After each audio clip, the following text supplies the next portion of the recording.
Hey everyone, my name is Qiu Fang, and I'm the lead character concept artist on Overwatch 2. Hi everyone, my name is Kyungseo Min, and I'm an associate narrative designer on Overwatch 2.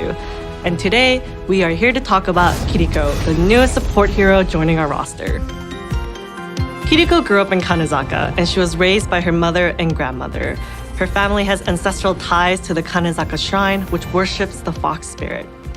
Her grandmother taught Kiriko the responsibilities of taking care of the shrine, the importance of traditions, rituals, and community. Her mother, on the other hand, is a fierce ninja and believed in taking action, standing up for yourself, and fighting for what's right. We can see in Kiriko that she bridges these two sensibilities together, the traditional and the modern, the fighting and the healing. Kiriko is a strong, badass woman. She will do anything to protect her family and her community, even if that means she has to bend a few rules. She's a trickster, like the fox spirit. Kiriko grew up alongside Hanzo and Genji. Her mother actually trained the Shimadas, and she was especially close to Genji, since they both are kind of on the mischievous kind of side. Yeah, like he would take her to the arcade in Hanamura, and they're definitely up to no good in and out of the Shimada castle. Carried on the wind. Kiriko witnessed the fall of the Shimadas when she was young. The assassination of the Shimada clan head left a power vacuum within the community. A rival clan, the Hashimoto, took advantage of that and took over. They terrorized the community, and Kiriko saw all these injustices firsthand, and they took her father as hostage. To stop them, she joined a ragtag group of young women and men called the Yokai. Coming from all walks of life, they fight the Hashimoto and protect community members. They're a small group, but with Kiriko's cunning personality, they show that the youth of Kanezaka should not be underestimated. So Kiriko was developed really with 5v5 in mind. She's high mobility, she's a single target hybrid healer. She is fast, she can get to your little skirmishes, which happens a lot more often in 5v5 now, so she's super effective. Yeah, and she's very much like another battle healer. You know, she's in the action, jumps in and out, not the kind of sit back and heal type of hero. Shouldn't have put your head there. Yeah, I think a lot of experienced players will have fun with her, and I think a lot of DPS players will love her. Underestimated me, nah? From day one, really, her fox was there in the design. It felt right.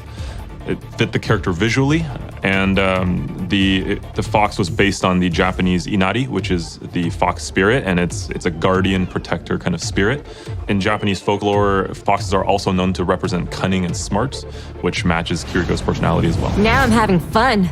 Kiriko actually started as an ecology boss unit that was part of the ninja ecology. Her hairband and bandana kind of comes from classic depictions of ninjas in pop culture, and it's got a symbol on the top. It's basically the kanji for kitsune, for fox, turned diagonally, which is really cool. The original design had a giant shuriken with ball bearings in it, inspired by fidget spinners at the time, but we tried to maintain that as she became a support hero. However, learning from past mistakes when we tried to force a design and a concept together, we ended up just kind of retooling her to look more like a support hero. Some of the old, some of the new.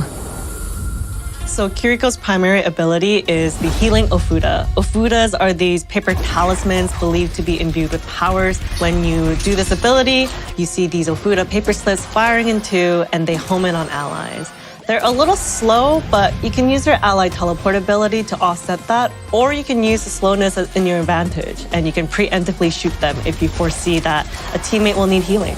Her secondary fire is she throws out a kunai, and these are actually very fast in contrast to the Ofuda.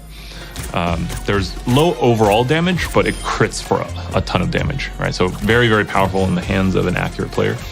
And the idea here was to split her abilities thematically, having half of her abilities kind of be supportive with, you know, the healing Ofuda, and the other half is more about the offense and damage with the kunai.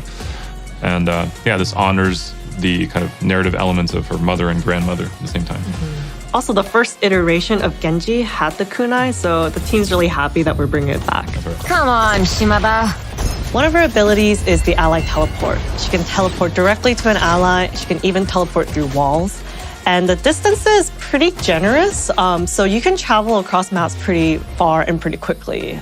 This makes her a great support because she can get to her teammates quickly and just provide the healing power that the team needs.